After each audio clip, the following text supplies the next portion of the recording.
Hikmah di balik hujan. Allah Subhanahu wa Ta'ala dengan rahmat dan kasih sayangnya berkenan menurunkan hujan kepada kita. Ketahuilah bahwa Allah berbicara tentang hujan di banyak tempat dalam Al-Quran. Setidaknya ada 47 tempat di dalam Al-Quran di mana kata-kata yang bermakna hujan bisa kita temukan. Ini menunjukkan betapa hujan bukanlah fenomena biasa. Allah menginginkan kita untuk mentadabburi hikmah Allah di balik turunnya hujan. Di antara hikmah tersebut adalah, pertama, dengan hujan Allah menghidupkan yang tandus dan mati agar kita yakin bahwasanya Allah akan membangkitkan kita kelak di hari akhirat setelah kematian kita.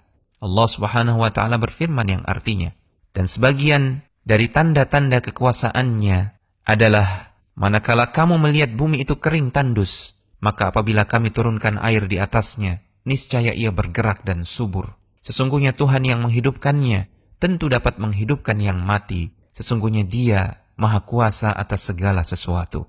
Kedua, dengan hujan Allah memberikan sumber kehidupan bagi segenap makhluk.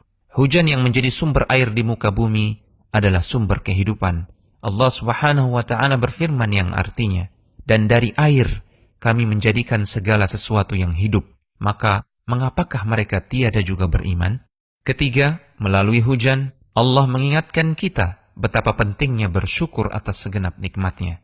Allah Subhanahu wa Ta'ala berfirman yang artinya, maka terangkanlah kepadaku tentang air yang kamu minum itu. Kamukah yang menurunkannya atau kamikah yang menurunkannya? Kalau kami berkehendak, niscaya kami akan menjadikan air hujan tersebut asin. Maka mengapakah kamu tidak bersyukur? Keempat, melalui hujan Allah memberitahu kita akan kesempurnaan sifatnya dalam membagi-bagikan rizki bagi segenap makhluk secara bertahap. Allah Subhanahu wa Ta'ala berfirman yang artinya, dan jika Allah melapangkan rizki kepada hamba-hambanya tanpa hikmah dan kebijaksanaan, tentulah mereka akan melampaui batas di muka bumi. Tetapi Allah menurunkan apa yang dikehendakinya dengan ukuran. Sesungguhnya Dia Maha mengetahui keadaan hamba-hambanya lagi Maha melihat, dan Dialah yang menurunkan hujan sesudah mereka berputus asa dan menyebarkan rahmatnya, dan Dialah yang Maha Pelindung lagi Maha Terpuji.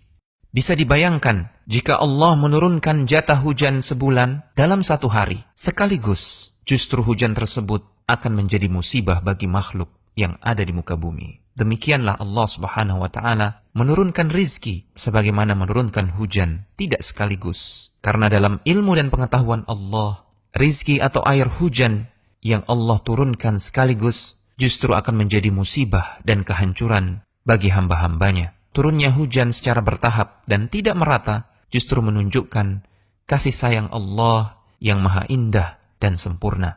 Kelima, melalui hujan Allah memperlihatkan keadilannya atas hamba-hamba yang membangkang dan senantiasa berbuat durhaka. Hujan yang turun kemudian mendatangkan banjir adalah musibah dan hukuman bagi hamba-hamba yang durhaka. Allah Subhanahu wa Ta'ala berfirman yang artinya, maka kami bukakan pintu-pintu langit dengan menurunkan air yang tercurah, dan kami jadikan bumi memancarkan mata-mata air, maka bertemulah air-air itu untuk satu urusan yang sungguh telah ditetapkan oleh Allah, yaitu bencana untuk menghukum hamba-hambanya yang durhaka.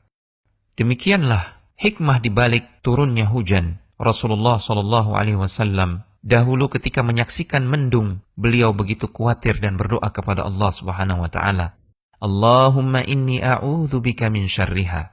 Ya Allah, aku berlindung kepadamu dari kejelekan yang datang bersama mendung ini.